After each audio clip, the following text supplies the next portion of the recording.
All right.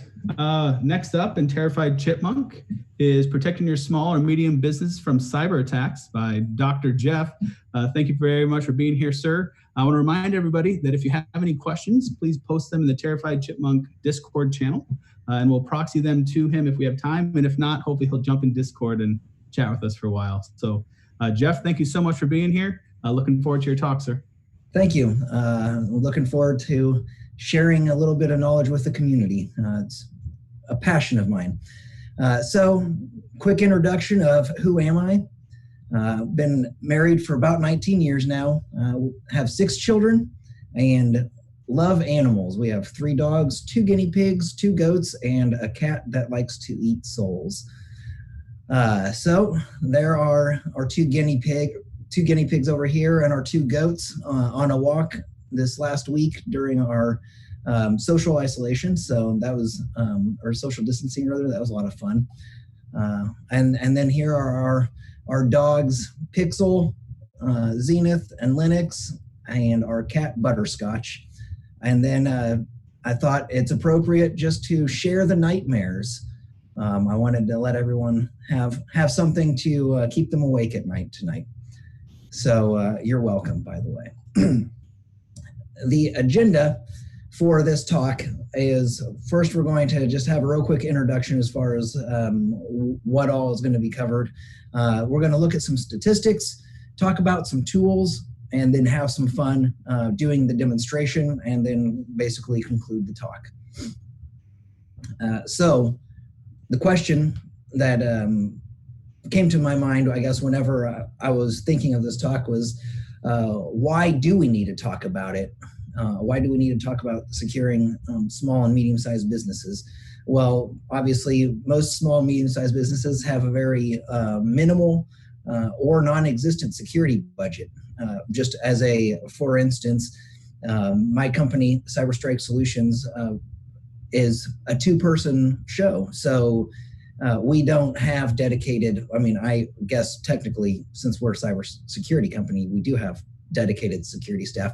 But as far as like having a full-blown systems or security operations center or stuff like that, that's something that we can't afford right now. And so trying to find ways of being able to achieve that same level of security that the larger businesses have is important, because we'll get into those statistics here in a little bit. And like I said, there's staff often wears multiple hats whenever it comes to the job roles, and there is the potential for limits as far as the skill set of the staff that you have when it comes to the cybersecurity aspect of it. So now we're going to look at some statistics. Everyone loves numbers. So these statistics, and I have the references at the end of the slideshow, so I'll make sure that I pop those up for you so you can see it. But as of 2014, 99% of all businesses were classified as a small business. So you can see that that's pretty much the entire country is small businesses as far as businesses go. And of those, 88% had fewer than 20 employees. So that was a little bit of a shocking statistic to me, because when you have a business that only has 20 employees, it does make it much harder to be able to achieve your security goals or achieve the security that you're desiring or may even be required to have from any regulatory body. And also 40% of those had less than $100,000 of revenue annually. So that's obviously demonstrates the budgetary constraints that these smaller businesses are encountering on a day-to-day basis. And then the last point there is that there's been an increase in data breaches from 2006 to 2019 by 160%. So it's not getting, these breaches are going to continue and attacks are going to continue, and the small and medium businesses are becoming in my opinion, more and more of a target because the attackers know that they don't have the necessary resources oftentimes. So looking at a few more statistics here, the breaches across industry, 95% of them fell into those three categories of government, retail, and tech. So now I realize that government obviously isn't small business, but retail, tech, there's a lot of small businesses out there. And I was honestly shocked to not see that healthcare was on there because of the fact that there are a lot of small healthcare providers, and with having the HIPAA requirements and stuff like that, there's a greater chance obviously there. So the next one there, 43% of attacks targeted small businesses, and of those 43% of those attacks, 64% of those small businesses had experienced some form of web-based attack. I think the most not most shocking, but it really points out the importance of having something in place is that 95% resulted from human error. And so that human error obviously ties directly into things like social engineering and different things like that, just because if you don't have the proper tools in place and your employees aren't getting the proper training, those errors are going to be much more likely to occur. So it's important that, from the security perspective for small business, that you're finding those resources to be able to properly protect your organization. And then here, this is from last year, that the total cost of cybercrime has reached over $1 trillion annually. So it has a very significant monetary effect there. And then, so it's not covered in this presentation, but I do want to just talk real quick about the importance of, the security awareness training for employees, so that way they are aware of what threats are out there. And especially with the small, medium-sized businesses, they having the limited resources may not know of all of the different threats that are currently targeting their market segment. And so being able to know where those tools are or those resources are online is very valuable to be able to help make sure that any training that you provide employees actually is reaching them, and it's not just the typical death by PowerPoint. Or I've used the example in the past that for many years, working as a defense contractor, I had to take the Army's in the InfoSec refresher annually for the Army, and it was always funny because it was the same training. It's since changed, but for many years it was the exact same training every single year. So you didn't have to actually do anything. All the answers were out there. You just had to click until the end and then finish the quiz. So that was an example of obviously not the right way of doing security awareness training, but rather it showed how important it is to make sure that your training is being adapted to the ever-changing threat landscape. So now we're going to talk about some tools a little bit. The tools that we're going to be primarily talking about are the Center for Internet Security, or CIS Benchmarks. Two tools that are provided by Microsoft. One is LGPO, and the other is the Microsoft Policy Analyzer. And these two tools kind of came in as the replacement for the Microsoft Security Baseline Analyzer. So those are those are the two Microsoft ones. And then there's also we have OpenVAS and OpenSCAP. and Linus, and then Security Onion. Now, when we get to Security Onion, we're going to be looking more specifically at a tool called, or I guess the successor to OSEC. So that's what we're going to be looking at primarily when we talk about Security Onion, because there's a lot in Security Onion, and it's a great tool for a small or medium business that's trying to actually stand up a better monitoring situation.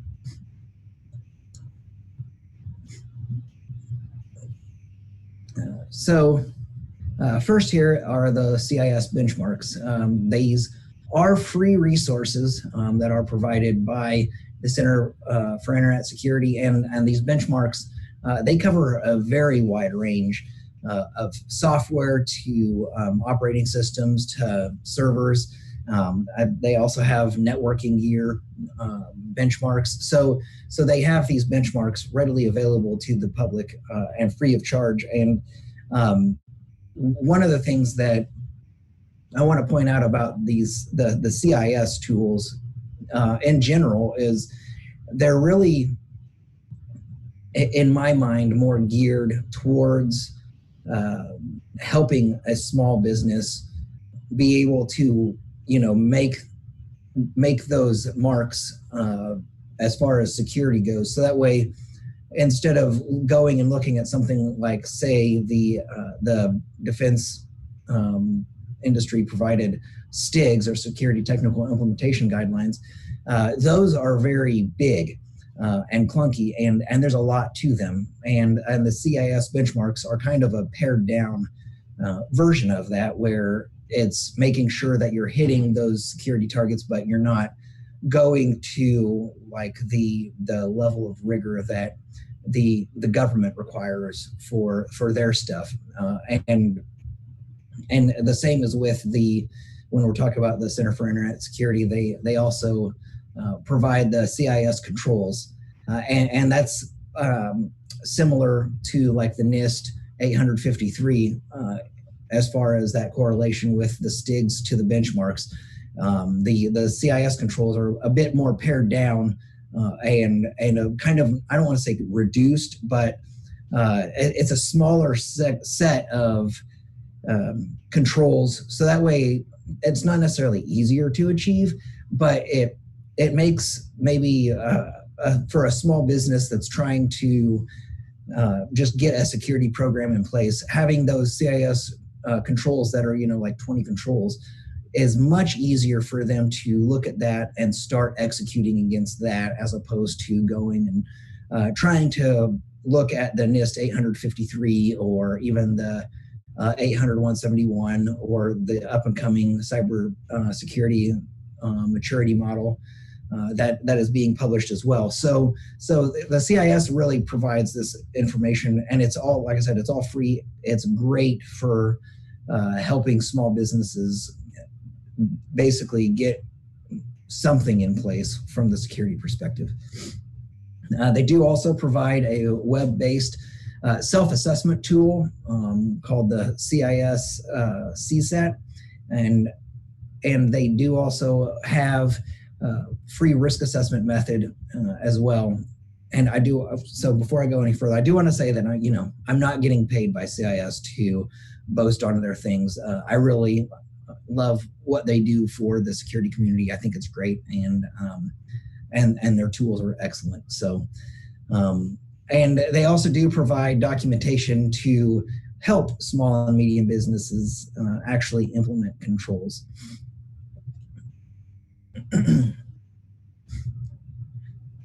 So right here you'll see the CSAT, and this is the dashboard for my company, Struik Solutions. I haven't entered anything yet because I just hadn't really gotten around to it, but I thought, it'd be nice to be able to show you guys a little bit of what it is. And I'm going to real quick change my screen share so that way you can see the other screen.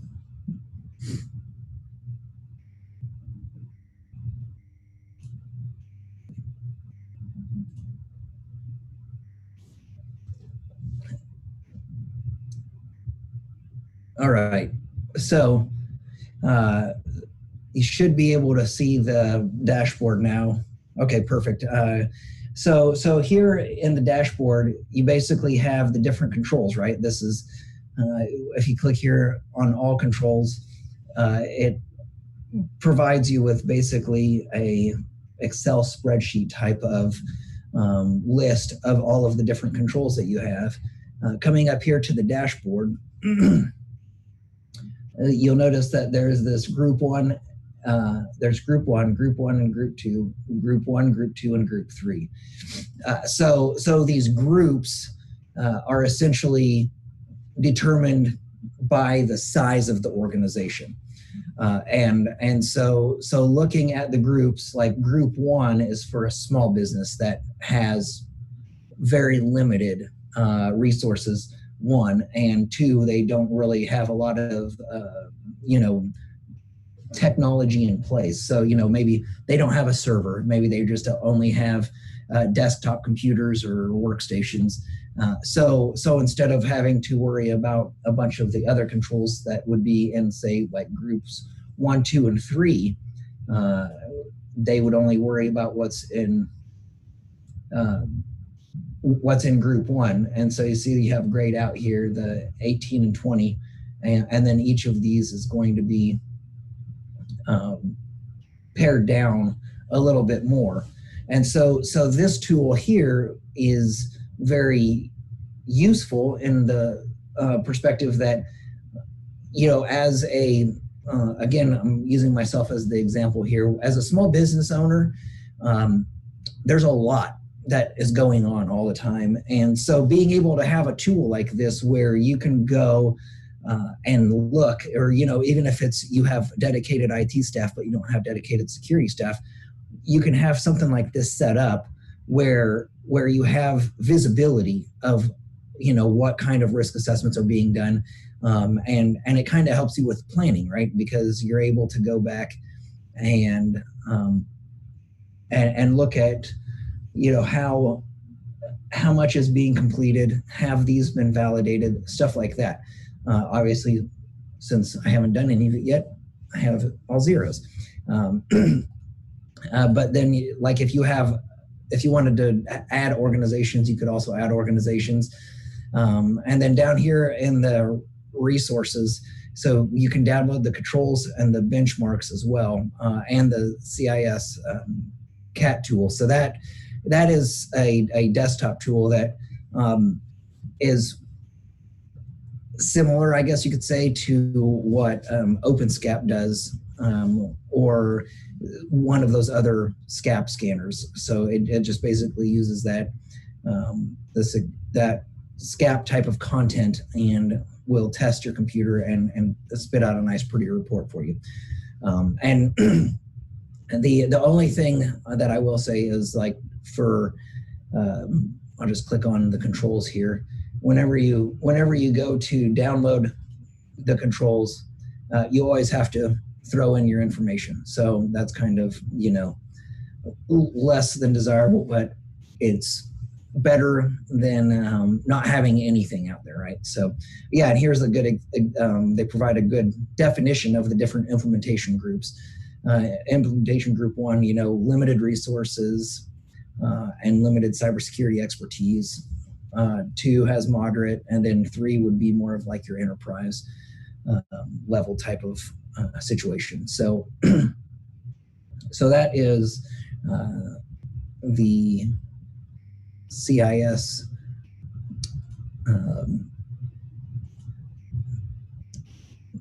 SCAT. All right, I'm going to switch back over to the PowerPoint here real quick.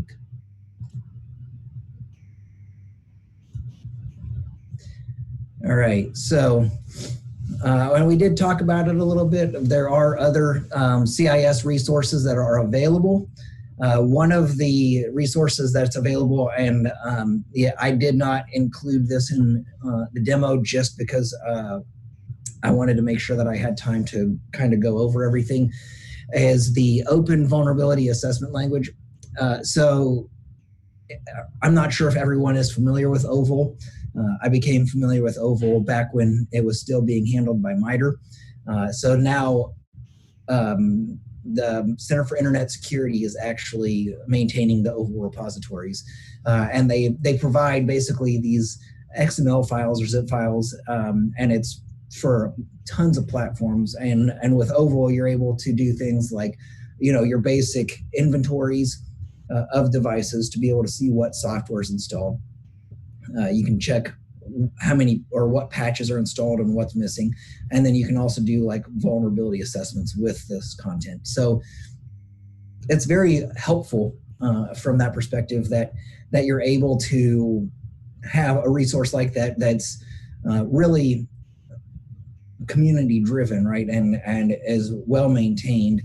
And you're able to use that content with other free or open source resources that are out there like OpenSCAP, because otherwise, I'm speaking again for myself here. I don't have the budget to go out and buy a fancy vulnerability scanner or an actual hardware device that will monitor my network. I have to come up with innovative ways of doing it myself to make sure that everything is still on the up and up. So the next that we're going to talk about is actually the overarching thing is the Microsoft Security Compliance Toolkit. And this, like I said, it was kind of the successor of the Microsoft Security Baseline Analyzer. So it has those two tools in it of the Policy Analyzer and then the LGPO tool. And it does, whenever you go to the website for this compliance toolkit, it has baselines for a bunch of different Windows versions and Office 365 as well. And the baselines are very useful for assessing your system's GPO. So this is kind of similar to like what OpenSCAP does, but it does have the for Windows anyhow, since OpenSCAP doesn't have an easy to use GUI or anything, it's all done command line. This does provide you with a nice GUI to be able to go through and kind of do your comparisons.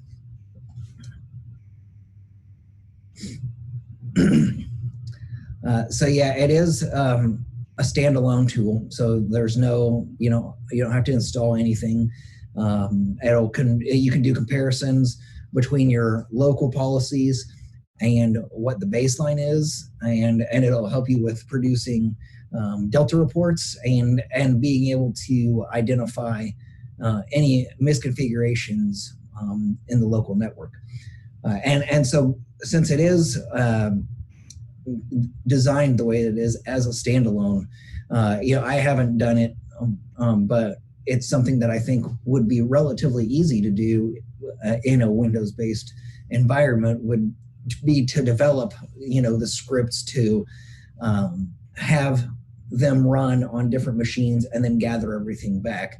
And then you'd be getting that, a similar functionality as what you would get if you were doing those configuration checks with something like SCCM or, one of the tools that obviously is not free. So real quick, I'm going to switch over here to all right, you know what? I'm going to, before we switch over to the Windows VM to do the demonstration, I'll talk about the local group policy object tool as well. So lgpo.exe is a command line tool that really has a lot of capabilities. And I'll just share a real quick story about how I came to realize these capabilities, and I kind of pointed out here in the second bullets as far as enhancing the overall security posture. There was a client that I was working with doing some automated patching and reconfiguration of their systems for a bunch of different disconnected systems. And they had in the local group policy object set where you could not use, anyone could not use the registry or reg edit or any other sort of registry manipulating commands. So obviously this, when it came to making configuration changes that were necessary, it made it rather difficult. So I thought, well, let's see what the LGPO tool can do. And so basically with the LGPO tool, you can take a text file that is formatted the way that it needs to be formatted, and then pass it into the LGPO tool, and then it will basically spit out a policy file that can then be used with the LGPO tool. And the LGPO tool, because of the way that it works with the system, does not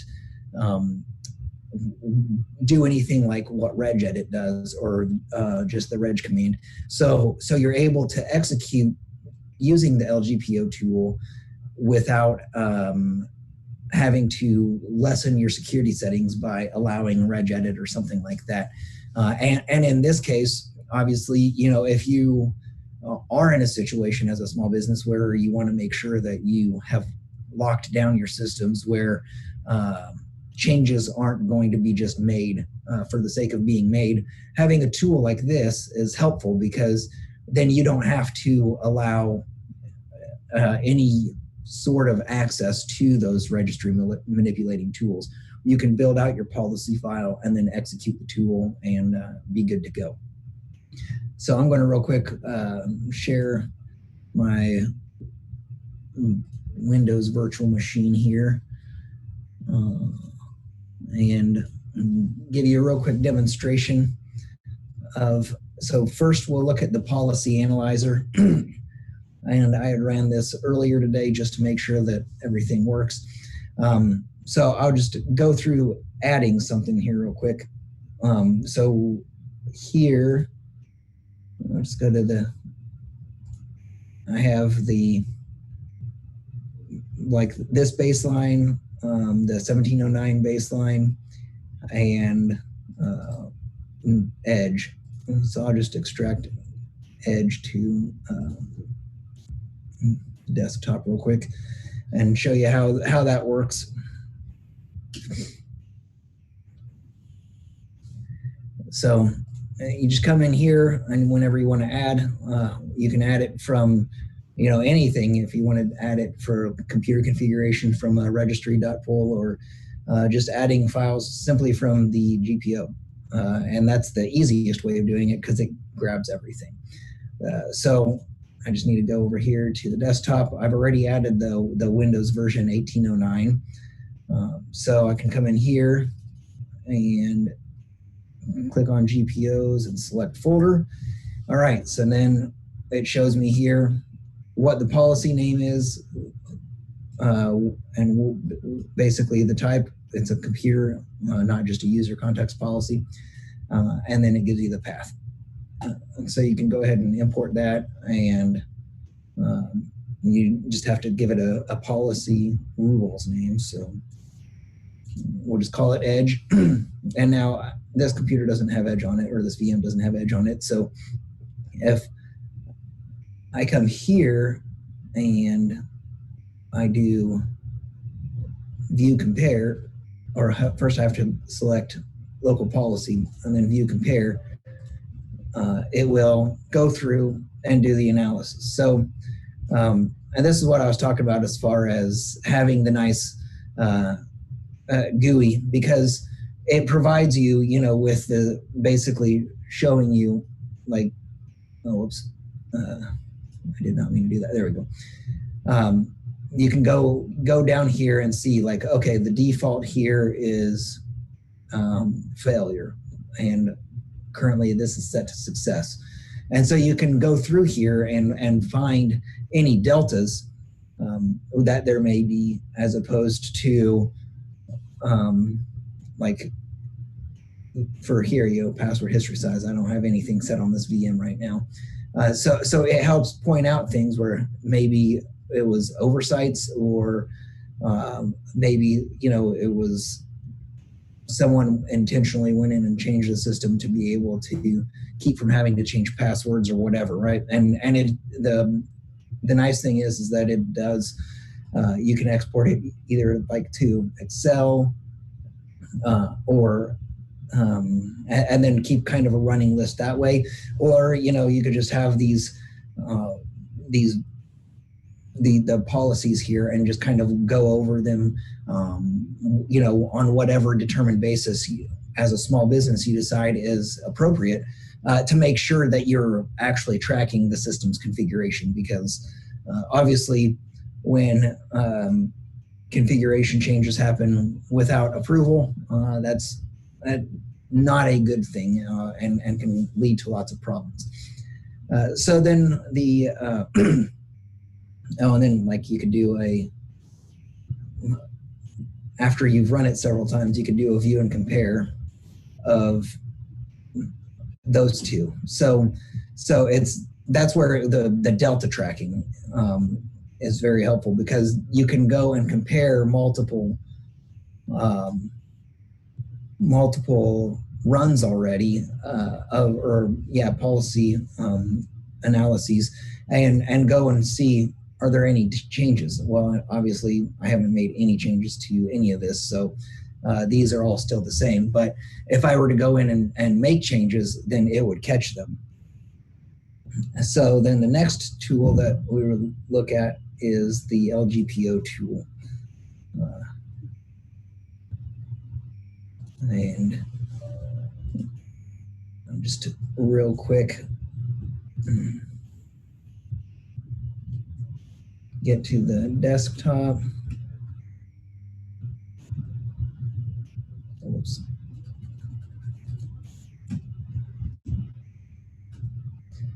And then I'll show you real quick.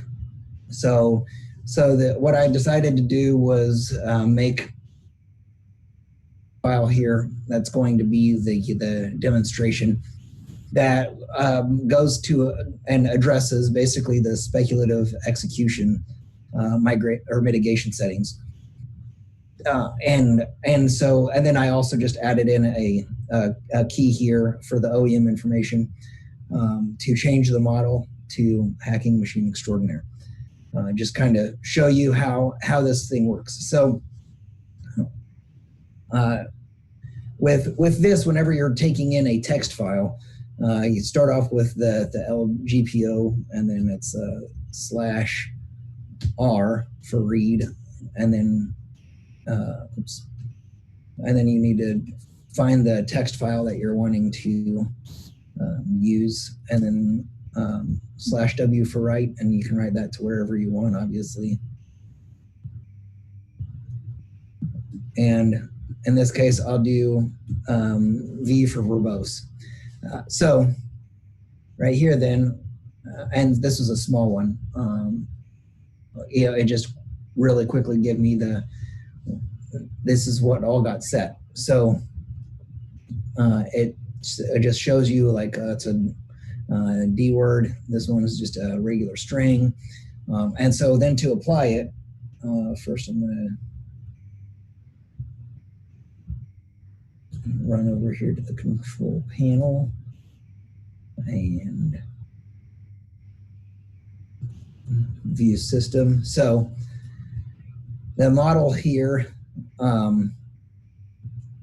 it shows build 2020.03.A, and I'll just I've made that change there just to show how it does actually work. So then if you want to see what all the list of commands are, obviously you can use the /H for help, and to be able to import it, you import it with the /G, and well, that's for a full group policy object.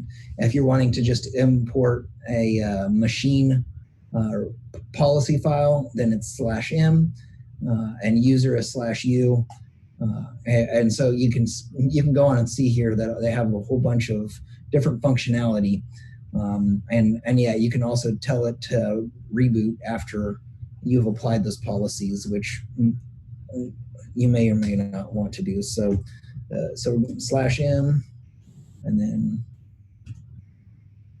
oh, what did I do? Oh, I didn't get anything. It's okay, so it imported the way that it should. So now I should be able to go back over here. Maybe not. Maybe I have to close it out since it was in the registry.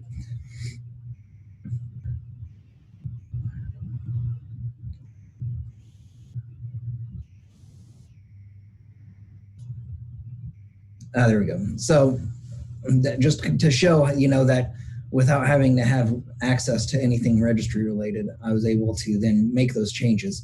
And I thought that was the easiest way, instead of having to dig into the registry and show you the speculative execution mitigation changes. So that's those two tools. And they're, like I said, they're very useful for if you don't have, if you don't have a full-blown AD infrastructure and you don't have a whole bunch of set group policies, where you want to have one that is set for every single computer. Obviously it's not ideal for like a larger business, but if you're a small business with 2 or 3 machines, or even 10 machines, this is a free way of managing it, as opposed to having to go out and purchase the server and all of that additional stuff. So that is those. I will switch back over here to the PowerPoint real quick, and we can continue on.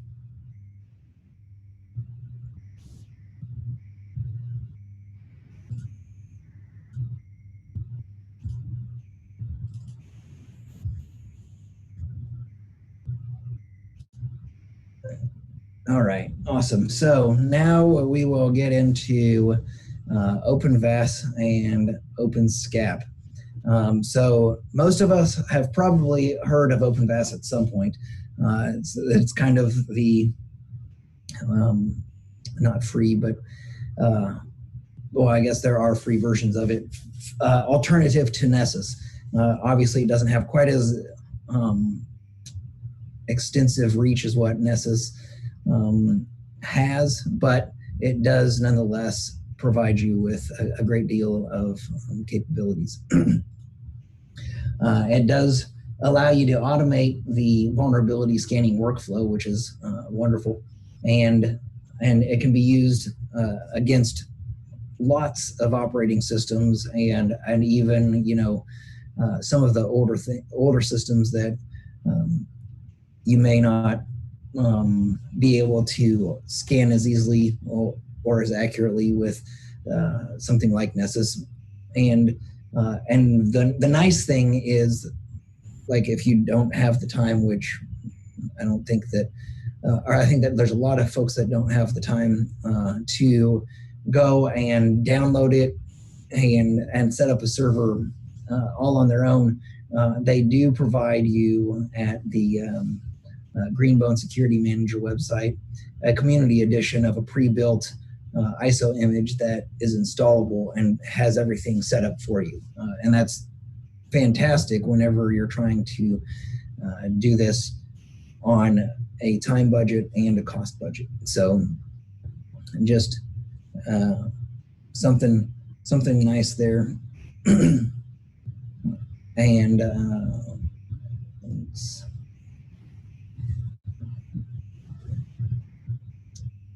it does provide you with many different options when it comes to actually doing the scanning.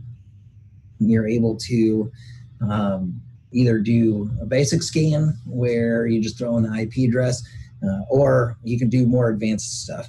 And when you're looking at a local network that you want to have scanned regularly, being able to do something a little bit more advanced is nice, because then you don't have to worry so much about having to set up and run a scan over and over. You can just schedule it and it'll do its thing. And the screenshot here is of an older version. They've since updated their look and feel a little bit.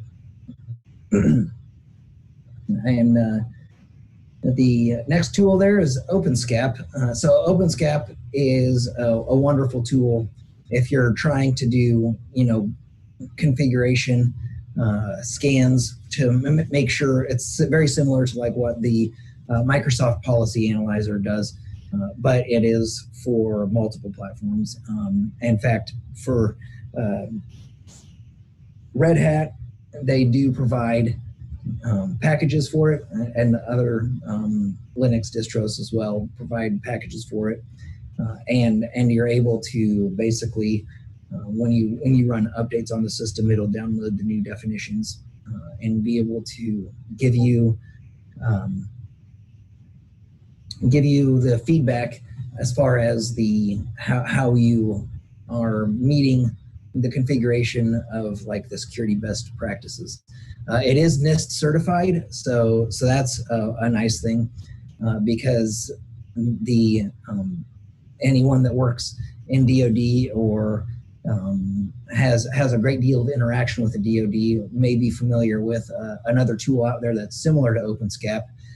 That's called the SCAP Compliance Checker, and it's produced by SPAWAR, or now I think it's NAVWAR, and it's only available if you have a CAC card. So it's not something that's freely available to the public, as opposed to OpenSCAP, which is and is very helpful for getting a business to a point where their configurations are more locked down and you're able to have that repeatability.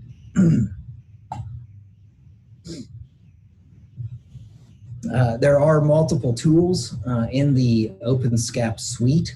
There's the basic, just the OpenSCAP base, which is basically just the executable and all of the associated libraries. The SCAP daemon, which is useful for if you're wanting to set up, regular scanning.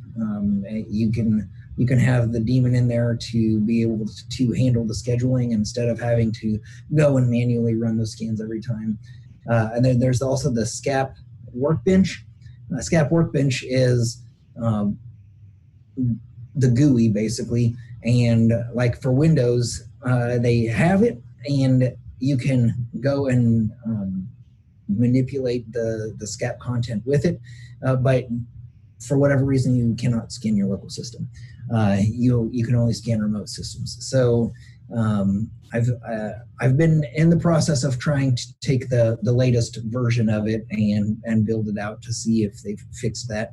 But the most current release that they had did not allow you to do that. But the nice thing is with the SCAP workbench is like from a Windows machine, you can scan a whole bunch of Linux machines or other devices via SSH. So that does offer you a certain amount of additional flexibility where you can make changes, because obviously, like with any sort of compliance or configuration benchmarking, there's going to be deviation. So you can't expect that organization A is going to have the exact same requirements as organization B. And so being able to go in and tailor those benchmarks whenever you are running them, so that way it doesn't flag you as not, being or not having the right configuration is valuable to give you that accurate picture. I did not mean to do that. My apologies. And then there's also the OpenSCAP Anaconda add-on. And so that is great whenever you're going to deploy Linux, primarily because you're able to make sure that whenever you are building out your deployment or your Kickstart file for like CentOS or Red Hat, you can make sure that you have set it to where it needs to be from the configuration perspective. And I guess you could liken it very much to something like the Microsoft Deployment Toolkit or Windows Deployment Server, where you're able to, consistently push out that image that you've pre-approved. And then the SCAP Timony is basically a database setup where you can harvest all of the information from, multiple Red Hat systems or CentOS systems and be able to have it all centralized. It provides you that centralization. And so next is Linus. So Linus is another tool for Linux. It can be used also for Mac, but it's not one for Windows. And Linus is basically an auditing tool.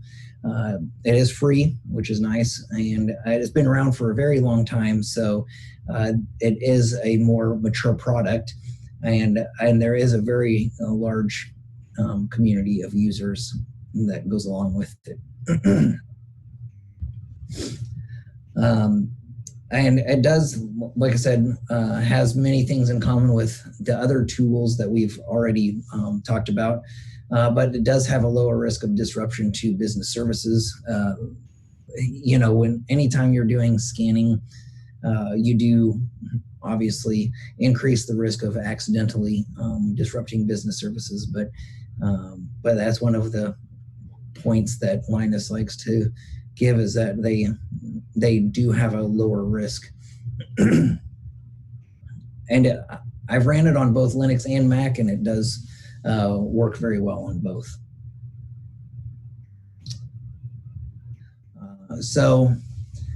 Then the last item that we're going to talk about before we go and look at a couple more of the tools before we run out of time is Security Onion. So Security Onion is basically an entire distribution that's geared towards all of your security functionality, whether it is your IDS, IPS, or just doing regular packet analysis, stuff like that. So it's got a lot of stuff built into it, and it's very very well maintained at this point and widely used. So there's a lot of information out there as far as how to configure it, which is nice. And these are just some of the tools that are included: Elasticsearch, Logstash, Kibana Snort, Suricata, Zeek, which used to be Bro, and Waza, which was OSEC, Squill, Squirt, CyberChef, and Network Miner. So all of those tools, obviously, they all have their own different function, but you can see that there's the IDS, IPS component of there, and then like with Elasticsearch, Logstash, Kibana, it provides you with that reporting platform, which is obviously of high value. All right, so I'm going to go ahead and switch back over to the browser here, so that way we can do the demonstration.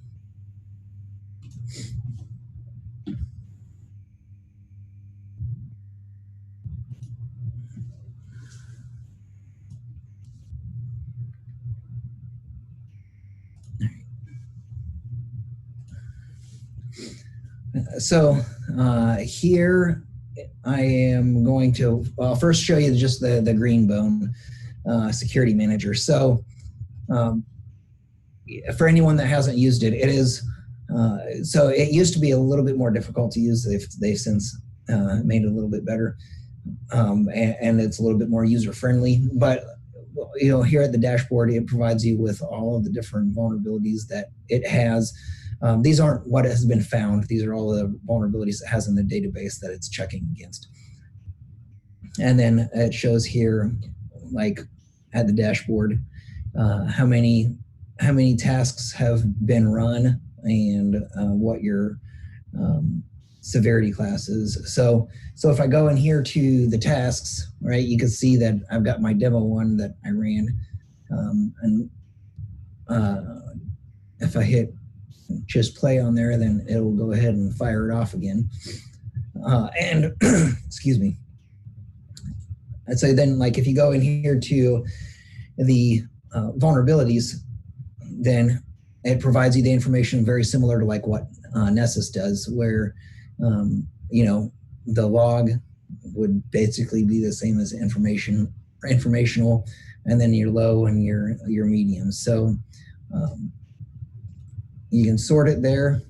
And so in this case, like whenever I did this scan, I don't even remember which VM I scanned, but it popped up with this information that the SSH server is configured to allow weak encryption algorithms. So, obviously it's not something that's huge, but it does provide you with that information. And then in here, like in the configuration, you can go and set up the different types of scan configurations that you want to do, and it will like tell you how many vulnerabilities it's checking against, and then also you can change what report formats you want, and if you have multiple scanners, you can connect them as well. So these are just the two built in, but if you have external ones, you can connect it.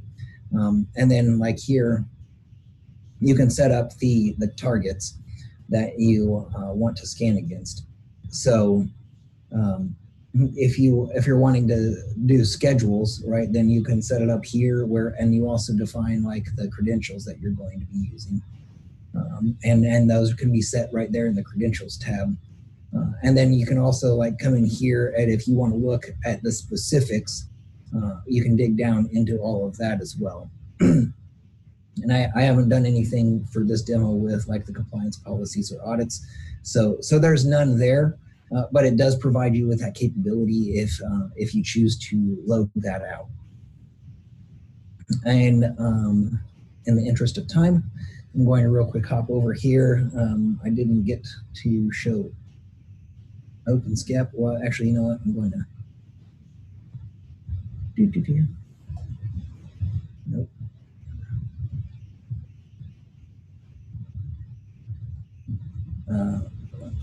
I'll show you. My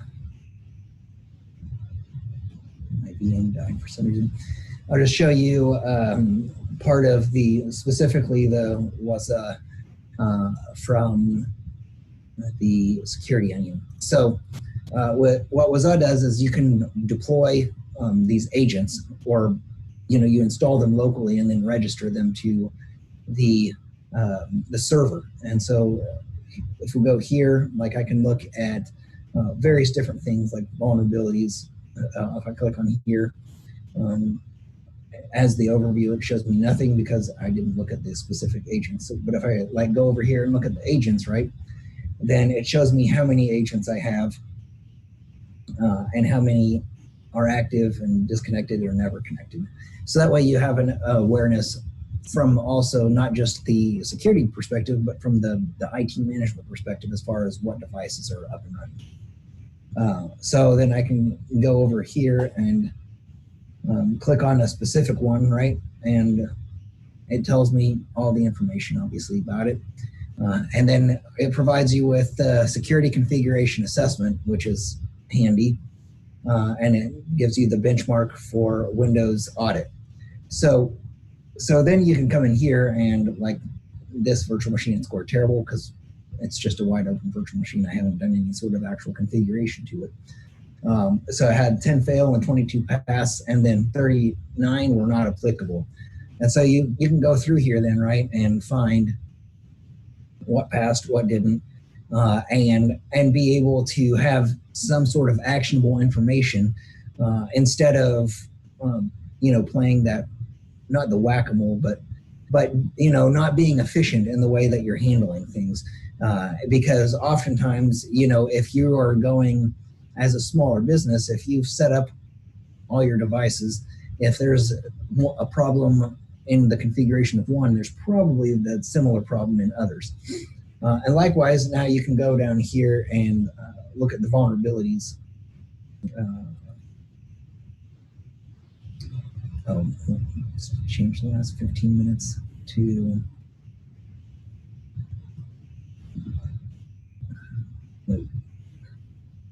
keys.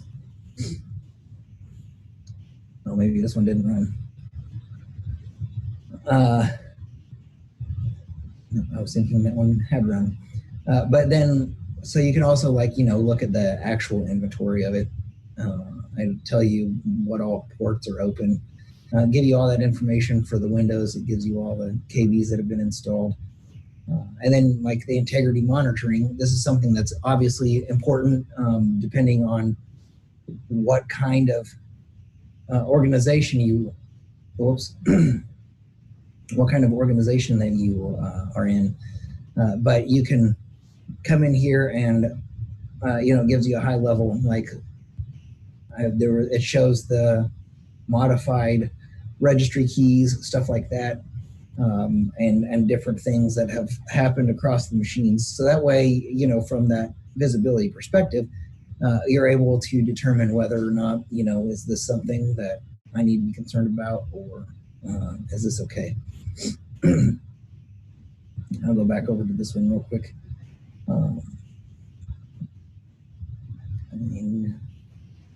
And so you can do from here, once you're on the individual device, you can do this the integrity monitoring scan, right? And that's very, very useful. And I thought that you could do it with the vulnerabilities, but I may be incorrect on that one. Yeah, you can't do it with that one for some reason. But anyhow, while that's running, then I will hop over here and just do a real quick demo of, only got 2 minutes, so I'm going to hurry. I apologize for eating up all of the time. So with OpenSCAP, it provides you with the same functionality, basically. So I do OSCAP, and then, actually I'm going to go to the desktop.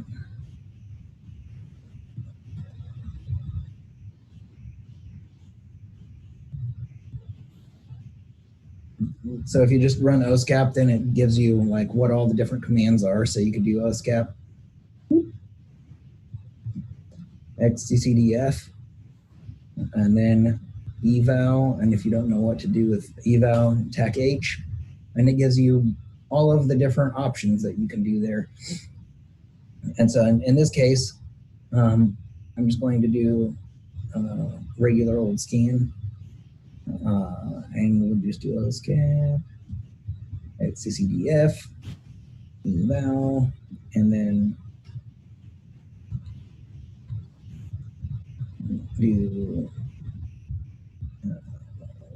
just do the Windows firewall.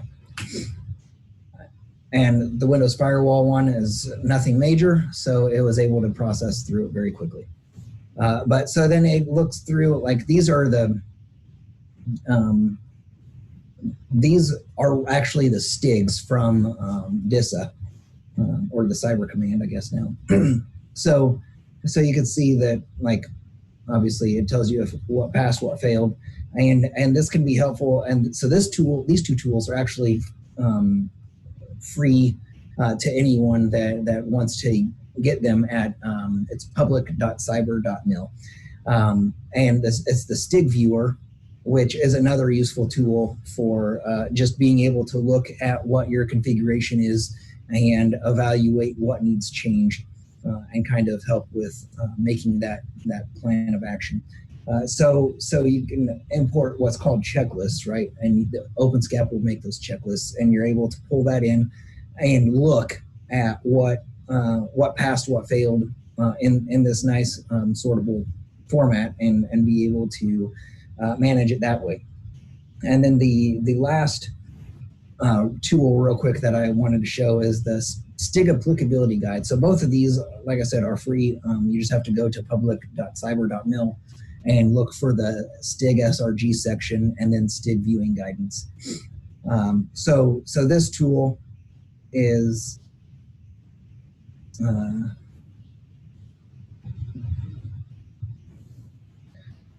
helpful. Oh, I'm running out of time real quick. So you can, well, you go through and basically answer all these questions, right? So like, is it cloud? Is it not cloud? And then it'll give you a list of what you should be doing as far as your configuration. And it's great because it's free, and it's something that the government actually uses. And so you can leverage some of the goodness that has come from years of mistakes through the STIG creation and actually put it to practical use in your organization. And on that, I end. That was great, sir. Thank you very much. We do have a few questions in Discord, so if you're able to, if you could jump in and have some conversations. That was a wonderful talk. Wish I could ask some questions too. I'll throw some in Discord as well. But thank you very much. We are going to break real quick. We're going to play some more bumper videos and be back at 2:45 Central for the home stretch of talks. Thank you very much, everybody.